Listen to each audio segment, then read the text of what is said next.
আমি সম্প্রতি গিয়েছিলাম আমেরিকা সফরে। সেখানে নিউ ইয়র্কে একটা বক্তব্য রাখতে গিয়ে আমি বলেছিলাম, জামাতে ইসলামী যদি দেশ পরিচালনার সুযোগ পায়, কর্মজীবী মহিলাদের কর্মঘণ্টা 3 ঘন্টা কমিয়ে 5 ঘন্টা করা হবে।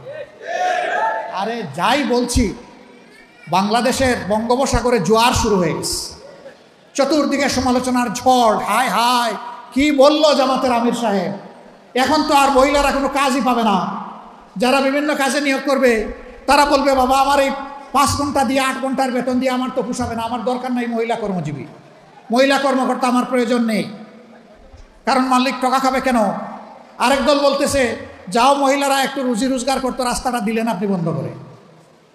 ভাই, একদিনে সব কথা বলা যায় না, বিবেচনা না করে চিন্তা না করে এই কথা বলি নাই। আপনি কি আরেকটা মিটিংয়ে একজন প্রশ্ন করছে ভার্জিনিয়ায়, যে আপনি বলেছেন মহিলাদের কর্মঘণ্টা কমিয়ে দেবেন, এটা কি বৈষম্য না? আমরা করবো 8 ঘন্টা, তারা করবে 5 ঘন্টা। আমি বললাম অবশ্যই বৈষম্য, আসেন দেখি আর কোনো বৈষম্য আছে কিনা। পুরুষরা বাম দিকে বসেছে, মহিলারা ডান দিকে বসেছে।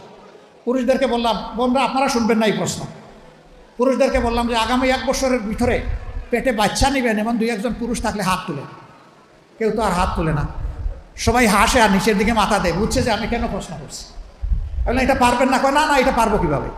আমি বললাম, আচ্ছা ঠিক আছে, বাচ্চা নিতে পারলেন না, আপনার স্ত্রী যে বাচ্চাটা জন্ম দিবেন ওকে একটু বুকের দুধ খাওয়াবেন 2 বছর, যারা তারা একটু হাত তুলে, নিজের বুকের দুধ। এখন দেখি আবার কেউ হাত তুলে না। আমি বললাম, এটাকে বৈষম্য না? একজন পেটে গর্ভধারণ করলো, এরপরে বুকের দুধ দিয়ে বাচ্চাকে বড় করলো, আপনি কিছুই করলেন না, এটাকে বৈষম্য না? তো সে সব কিছু করবে, আবার প্রফেশনাল লাইফে এসে আপনার মতো 8 ঘন্টা কাজ তাকে করতে হবে, এইটাই বৈষম্য। এখন বলবেন যে শিল্প মালিক বাঁচবে কেমনে, সরকারের কাজ হবে কেমনে? অবশ্যই হবে। যে জাতি তার মাকে সম্মান করে, আল্লাহ সেই জাতিকে সম্মানিত করেন। চুররা চুরি করে সমাজ থেকে পকেট কেটে লুণ্ঠন করে যেই টাকা দিয়ে যায়, সেই টাকা যদি ফেরত আসে, সেই টাকা যদি সদ্ব্যবহার করা যায়, মায়েকে রানীর মর্যাদায় প্রতিষ্ঠিত করা হবে ইনশাআল্লাহ। কার গায়ে জ্বললো আর কার গায়ে জ্বললো না এটা দেখার সময় আমাদের নেই। মারা 5 ঘন্টা কাজ করে 8 ঘন্টার বেতন পাবেন ইনশাআল্লাহ।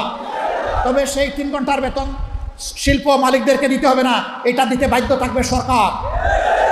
একটা সমাজের ভিত্তি হচ্ছে পরিবার। পরিবার যে সমাজের সুন্দর, সেই সমাজ সুন্দর হয়। পরিবার যেখানে এলোমেলো, সেই সমাজ ধ্বংস হয়ে যায়। আমরা আজকে ধ্বংসের মধ্যে পড়ে গেছি, এই সমাজকে ধ্বংসের হাত থেকে উদ্ধার করতে হবে ইনশাআল্লাহ।